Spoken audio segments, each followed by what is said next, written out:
샬롬, 한 주간도 평안하셨는지요? 9월 12일 토요일입니다.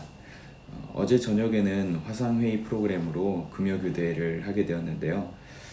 정말 신기하고 또 즐거운 시간이었습니다. 그리고 온라인으로나마 함께 목소리를 모아서 기도할 수 있음에 너무 감사한 시간이었습니다.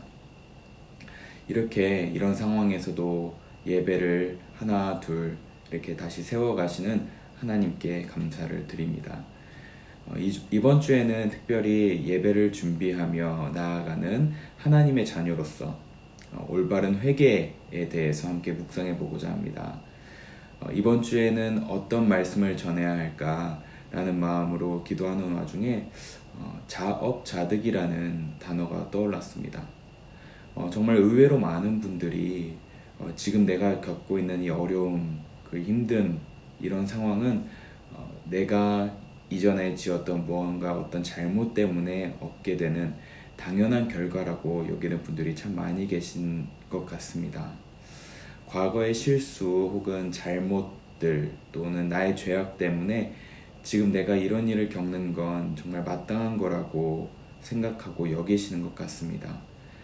그리고 과거의 잘못이 떠오를 때면 이건 성령이 책망하시는구나 라고 생각하는 분들도 있는 것 같습니다.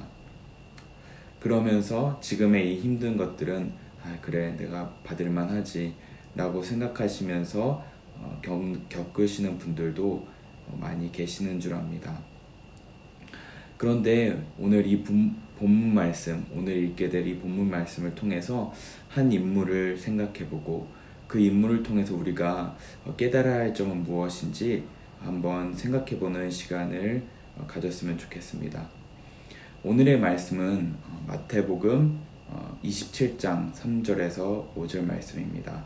제가 봉독하도록 하겠습니다. 그때 예수를 넘겨준 유다는 그가 유죄 판결을 받으신 것을 보고 뉘우쳐 그 은돈 30잎을 대제사장들과 장로들에게 돌려주고 말하였다. 내가 죄 없는 피를 팔아 넘김으로 죄를 지었소. 그러나 그들은 그것이 우리와 무슨 상관이요? 그대의 문제요? 하고 말하였다. 유다는 그 은돈을 성전에 내던지고 물러가서 스스로 목을 매달아 죽었다. 이 구절을 보면서 저는 예수님을 은 30냥에 팔았던 이 가룟 유다가 뉘우쳤다는 사실에 놀랐습니다. 그리고 또 한 가지, 뉘우쳤음에도 불구하고 죄사함을 받지 못했다는 것에 저는 2번 놀랐습니다. 오늘 이 본문 말씀을 통해서 가룟 유다가 왜 죄사함을 받지 못했는지 2가지를 생각해 보고자 합니다. 우리가 이 2가지를 통해서 우리가 예배 가운데 그리고 일상 가운데 기억해야 할 것은 무엇인지 한번 묵상해 보는 시간 가지기 원합니다. 유다가 죄사함을 받지 못했던 첫 번째 이유는 그에게는 참 회개가 없었기 때문입니다. 그는 예수님을 판 죄값을 자신이 감당하려고 했습니다. 그는 그가 처한 상황을 통해서 자신을 스스로 정죄하였습니다. 회개라는 단어를 살펴보자면 그 단어 속에는 돌이키다라는 표현이 내포되어 있습니다. 이 돌이키다라는 뜻은 단순히 한 가지 뜻으로만 나타나지 않습니다. 이 돌이킴이라는 뜻에는 2가지 양면성이 포함되어 있는데요.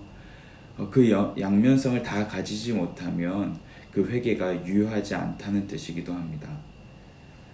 먼저 그 돌이킴, 그 단어 속에 들어가 있는 돌이키다라는 뜻에는 첫 번째로 죄로부터의 돌이킴을 의미하고 있습니다. 죄를 뉘우치는 것입니다. 그리고 죄를 뉘우친 그 사람은 거기서 멈추지 않고 하나님께로 돌이킵니다. 즉, 죄를 뉘우치는 것만으로 충분하지 않고 하나님께로 나아가야 참 회개라는 것입니다. 오늘 본문 말씀의 가룟 유다는 죄를 인정하기는 했습니다. 그는 죄를 뉘우쳤습니다. 그러나 그 뉘우침을 가지고 하나님께로 나아가지는 않았습니다. 자신이 그 잘못을 감당하고 책임지려 했던 것입니다. 자신이 잘못했기 때문에 그 극도의 죄책감을 가지고 목숨을 내려놓은 것입니다. 우리 모두는 사실 실수할 수 있고 잘못할 수 있습니다. 모두가 사실은 하나님께 영광을 돌리고 싶고 하나님을 기쁘시게 해드리고 싶습니다. 그러나 우리가 그런 마음을 가질수록 사실 커지는 것은, 그리고 우리가 직면하는 것은 사실은 우리의 부족감입니다.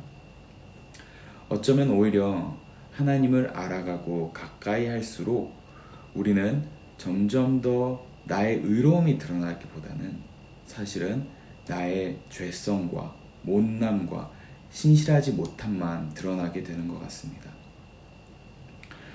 문제는 여기서 끝나는 것이 아니라 그런 죄책감과 어려움에 더해서 우리의 삶에서 문제가 생겼을 때 나타납니다. 우리의 삶에서 어려움이 생겼을 때는 그때가 되면 더더욱 내가 간과해 왔던 과거의 잘못들이 생각나기도 하고, 그리고 내 과거가 정말 더 잘할 수 있었는데 그렇지 못했기 때문에 내가 지금 이 처지가 되었구나 라고 자책하며 지금 겪는 고통을 마땅하다 여기게 됩니다. 그러나 만약에 이 상황 가운데서 우리가 이 문제 가운데서 자책만 하고 있다면 사실은 오늘 본문에 등장하는 가룟 유다와 우리는 다를 바 없는 신세가 됩니다. 목숨은 부지하고 있지만 생명력이 없는 상태가 됩니다. 사실 가룟 유다는 뉘우쳤지만 하나님께로 돌아가야 했습니다. 그는 뉘우치기만 했지 하나님께로 돌아가지는 못했습니다. 예수님이 죄 없이 돌아가셨다는 것을 알았다면 그 예수님께로 다시 나갔어야 합니다. 비록 자신의 판단 미스로 또는 사단이 심겨준 마음으로 넘어져서 예수님을 팔아넘겼지만 그럼에도 불구하고 다시 예수님께로 나아갔다면 제 생각에는 분명히 예수님은 유다를 받아주시고 용서하셨으리라 믿습니다. 왜냐하면 이미 유다가 예수님을 잡으러 왔을 때 예수님은 유다가 팔아넘길 것을 아셨음에도 불구하고 친구라고 말씀하셨습니다. 그리고 그분은 그뿐만 아니라 그 십자가에 달리실 때 양편에 있었던 그 강도 중에 한 사람이 자기를 받아달라고 요청했을 때, 그 예수님을 그리스도라고 받아들였을 때 그 예수님은 그 강도를 너는 나와 함께 낙원에 있을 거라고 약속해 주셨습니다. 우리가 죄책만 가지고 있고 양심의 가책만 가지고 잘못을 인정하기만 한다면 그것은 참 회개가 아닙니다. 진정한 참 회개는 내 잘못을 뉘우칠 뿐만 아니라 내 자신에서 넘어가서 주님께로 나아가야 합니다. 주님께로 돌아가야 합니다. 사단은 우리가 무언가 잘못을 했을 때 우리 자신을 집중하게 합니다. 그러나 성령님께서는 우리가 잘못을 하고 있고 죄를 지었을 때 하나님을 바라보게 하십니다. 또한 사단은 우리의 잘못이 있을 때 과거에 매이게 하지만 성령님께서는 우리를 미래를 맞이하도록 하십니다. 오늘 이 본문 직전에는 유다뿐만 아니라 다른 제자도 등장합니다. 그 제자는 다름 아닌 베드로입니다. 그도 사실은 정작 이 사건만 봤을 때는 유다와 다를 바 없는 존재였습니다. 그는 예수님을 부인하고 그리고 저주하기까지 했습니다. 그리고 닭이 울자 예수님께서 하셨던 그 예언이 떠오르면서 심히 몹시 울었다고 본문은 설명하고 있습니다. 베드로와 유다의 차이는 무엇입니까? 유다는 목숨을 스스로 끊음으로 주님께 나아갈 길을 완전히 차단해 버렸습니다. 그러나 베드로는 인간적으로 울 수밖에 없는 비참하고 비겁한 모습밖에 보이지 못했지만 다시 주님께 나아갈 기회를 갖게 된 것입니다. 그러므로 이 시간 함께 기억하기 원합니다. 이 시간 죄책감에서 나와 주님께로 돌아가시길 원합니다. 나 스스로에 집착하게 되는 자기 연민에서 속히 나오시길 바랍니다. 자기 연민, 그리고 스스로 죄책감을 가지는 것은 사단의 유혹이며 올무입니다. 오히려 그럼에도 하나님께 다시 나아가시기 원합니다. 그런 마음을 가지고 하나님께로 다시 나아가겠다는 그 소원을 가지신다면 성령님께서 다시 주님께로 인도해 주실 것입니다. 사단은 끊임없이 우리가 주님께로부터 눈을 돌리기를 바라며 우리의 결점으로 또 거짓으로 참수하며 자기 스스로의 공고함을 바라보도록 할 것입니다. 그러나 우리에겐 기쁜 소식이 있습니다. 그것은 무엇이냐면 우리가 공고함에 빠질 때마다 자기 연민에 빠질 때마다 우리에게 약속을 주시는 말씀이 있다는 것입니다. 너무나 잘 아시는 말씀입니다. 우리가 공고할 때마다 우리가 자기 연민에 빠질 때마다 이 로마서 8장을 기억하시기 원합니다. 바울 역시 자신의 공고함 때문에 자신의 연약함 때문에 비참하다고 울부짖으며 절규하던 순간이었습니다. 그러나 그때 바로 성령께서 역사하셨는지 바로 태세 전환이 일어납니다. 그것은 바로 로마서 8장 1절과 2절의 고백입니다. 제가 읽어드리겠습니다. 그러므로 그리스도 예수 안에 있는 사람들은 정죄를 받지 않습니다. 그것은 그리스도 예수 안에서 생명을 누리게 하는 성령의 법이 당신을 죄와 죽음의 법에서 해방하여 주었기 때문입니다. 아멘. 죄와 죽음의 법은 자꾸 우리를 정죄합니다. 너 이거 잘못했잖아. 너가 저지른 이 실수 때문에 지금 이렇게 됐잖아. 라고 말합니다. 그러나 예수 안에 있으면 생명의 성령의 법이 우리를 지배합니다. 바로 베드로에게 찾아오셨던 그 예수님께서는 베드로를 정죄하지 않으시고 물으셨습니다. 내가 나를 사랑하느냐? 그리고 나서 말씀하십니다. 내 양을 먹이고 내 양을 치라고 베드로에게 말씀하셨습니다. 성령은 우리 자신에게서 하나님에게로 눈을 돌리게 하십니다.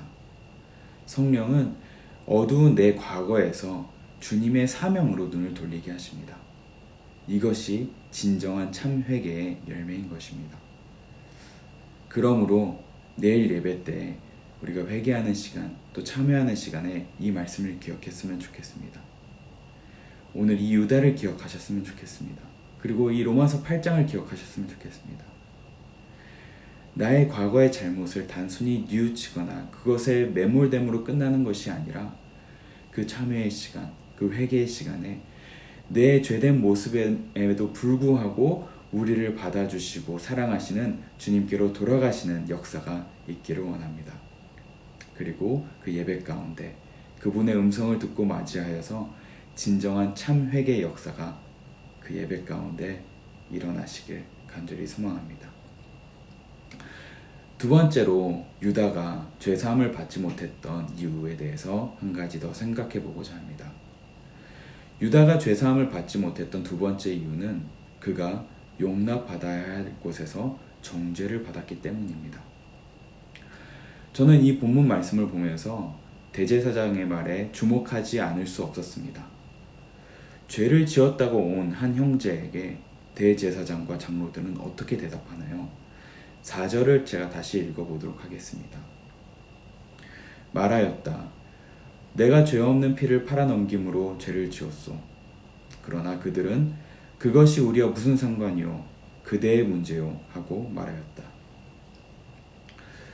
대제사장과 장로들은 그것이 우리와 무슨 상관이요? 라고 대답합니다.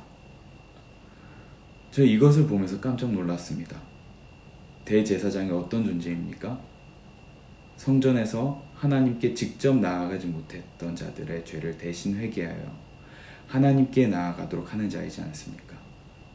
그런데 지금 자신이 죄를 지어서 왔다는 자에게 어떻게 대하나요?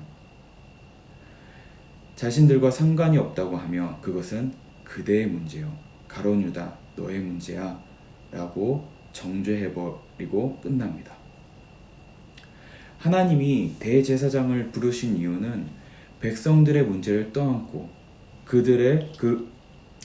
그것을 자신의 문제처럼 여기며 하나님께로 인도하라고 그 직분을 세워주셨는데 오히려 하나님께로 오도록 해야 하는 그들이 오히려 하나님께로부터 길을 막고 극도의 절망 가운데로 몰아세우는 모습을 보여줍니다. 그러나 베드로전서에서는 예수 그리스도를 믿은 성도들이 누구인지 잘 묘사되어 있습니다. 제가 2장 9절을 읽어드리겠습니다. 그러나 여러분은 택하심을 받은 족속이요 왕과 같은 제사장들이요 거룩한 민족이요 하나님의 소유된 백성입니다. 그래서 여러분을 어둠에서 불러내어 자기의 놀라운 빛 가운데로 인도하신 분의 업적을 여러분이 선포하는 것입니다. 아멘. 사실은 유다를 내쳤던 대제사장은 그를 하나님으로부터 오히려 분리시키는 역할을 했지만 사실은 오늘 우리가 예수를 믿는 사람들이 진정한 제사장이라고 왕과 같은 제사장이라고 베드로전서는 기록하고 있습니다. 왜 우리가 이런 신분을 얻었다고 하였나요? 그것은 어둠에서 빛으로 인도해 주신 그분의 놀라운 일을 전하기 위해서 그 역할을, 그 직분을 받았다는 것입니다. 우리는 유다를 마지막 희망까지 짓밟아버린 대제사장과 장로들의 모습이 아닌 하나님께서 원래 목적으로 계획하신 제사장의 모습으로 부르심을 받았습니다. 그렇다면 주님께서 세워주신 제사장으로서 그분의 업적을 선포한다면 우리는 절대 누군가를 정죄할 수 없을 것입니다. 그것은 우리가 그리스도 예수 안에 있으므로 정죄함을 받지 않기 때문이며 더불어 우리는 제사장으로서 스스로 정죄하는 자들과 다른 이들에게 정죄를 받는 자들을 그리스도께 인도해야 하기 때문입니다. 혹여나 우리가 누군가에게 자업자득이지 내가 그럴 줄 알았어 라고 쉽게 이야기하지는 않으시는지요? 아니면 말은 못하더라도 생각으로 누군가를 그리 여기지는 않으시는지요? 이 시간에 우리를 제사장으로 부르셨다는 것을 잊지 않으시길 바랍니다. 어쩌면 그들은 마지막 희망의 끈을 찾고 있을지도 모릅니다. 말씀을 마치겠습니다. 오늘 이 시간 두 가지를 기억했으면 좋겠습니다. 첫 번째는 스스로 정죄하지 마시길 바랍니다. 죄책만 가지고 있고 뉘우치기만 한다면 그것은 가룟 유다와 다를 바 없는 사람입니다. 그러나 죄를 뉘우칠 뿐만 아니라 그럼에도 불구하고 주님께 나아간다면 내 자신을 시야를 내 자신에서부터 돌려 주님께로 돌린다면 주님께서는 기쁘게 맞이해 주시고 우리에게 과거에 집중하는 것이 아닌 그 놀랍고 찬란한 주님께서 우리에게 맡겨주신 그 사명이 있는 그 미래로 우리를 인도해 주실 것입니다.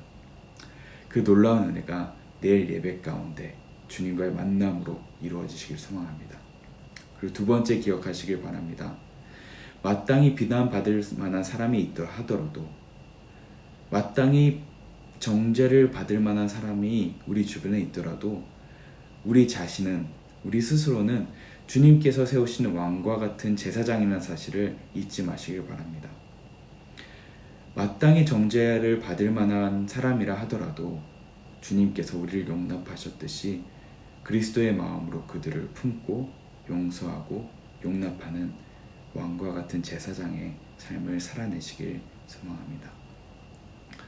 기도하겠습니다. 사랑의 하나님, 감사합니다. 가룟 유다를 통해서 우리가 우리 스스로의 정죄함을 넘어서 주님께로 나아가야 함을 오늘 이 시간 묵상하였습니다. 하나님, 우리 스스로는 너무나 정죄하기 쉽고 우리에게 문제가 생겼을 때마다 다 내 탓이라고 치부하는 경향이 있습니다. 하지만 주님께서는 예수님을 우리에게 보내주셔서 너희는 더 이상 정죄함을 받는 자들이 아니라 예수 그리스도 안에서 생명의 성령의 법을 받은 자들이라고 말씀하셨습니다. 주님, 더 이상 죄와 사망의 법에서 벗어날 수 있도록 인도해 주시고 주님 안에서 누리는 진정한 생명의 성령의 법을 우리가 회개 가운데, 참 회개 가운데 누릴 수 있도록 인도하여 주시옵소서. 그리고 우리 자신이 주님께서 왕과 같은 제사장으로 부르셨다는 사실을 기억함으로 아무도 받아주지 않는 사람들을, 세상 누구도 받아주지 않고 비난하는 사람들을 우리가 품고 용납하여서 그들을 주님께로 인도하는 축복도 누릴 수 있도록 인도하여 주시옵소서. 주님, 이 모든 역사가 내일 예배 가운데 이루어지길 소망합니다. 단순히 잘못을 뉘우치는 것을 넘어서 진정으로 주님께 참 회개를 드리는, 그래야 주님께서 주시는 참 사명을 경험하는 내일 예배가 될 수 있도록 인도하여 주시옵소서. 감사드리며 예수님 이름으로 기도합니다. 아멘.